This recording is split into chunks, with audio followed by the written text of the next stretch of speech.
Welcome to my classroom. This is Miss Sarah with you. Today we will learn about letter E. Say good morning to letter E. Good morning, letter E. This is a capital E and this is a small e. Capital E, small e. Repeat after me. Capital E, small e.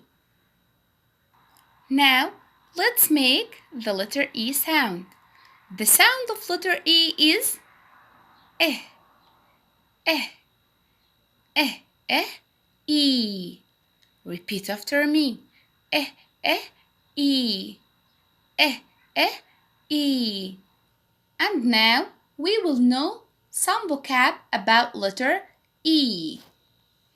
E is for, yes, egg, egg, egg, egg. E is for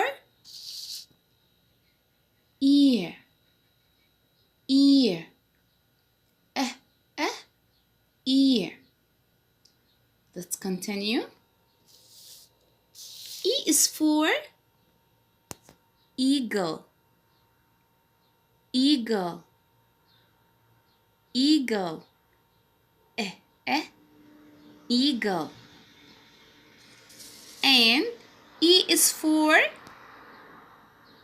elephant, elephant, elephant. Let's revise. E is for egg, egg. E is for ear, ear. E is for eagle, eagle. E is for elephant, elephant. E, egg. E, ear. E, eagle. E, elephant. At last, I have a question for you. How many ears do you have? I have 2 ears. I have 2 ears. Okay, thank you. See you later.